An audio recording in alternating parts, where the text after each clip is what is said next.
ولسمشر غني وایي طالبان دې تر هر څه وړاندې اوربند وکړي. ولسمشر غني وایي طالبان دې د رښتینې سولې لپاره تر هر څه وړاندې اوربند اعلان کړي.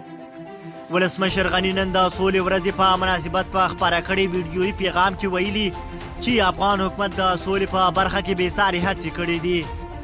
د په وینا حکومت بریالی شو چې د سیمې او نړۍ هیوادونو ته د سولې د خبرو او مذاکراتو لپاره قناعت ورکړي. د په خبره سوله یوازې یو شعار و، خو حکومت په دې بریالی شو چې نړیوال په عملي توګه د افغان سولې لپاره په هڅو کې ښکېل کړي. هغه یو ځل بیا پر طالبانو غږ کړی چې له جګړو لاس واخلئ، اوربند وکړئ او دایمي سولې ته لاره هواره کړئ. د ولسمشر غني په خبره تر هغه چې وینه تویېږي او جګړه روانه وي سوله هم نشي راتللی. نوموړی وایي د دایمي سولې راتګ دقت او حوصله غواړي او په خبره یې په دې مهمه مسله کې بیړه نه ده پکار.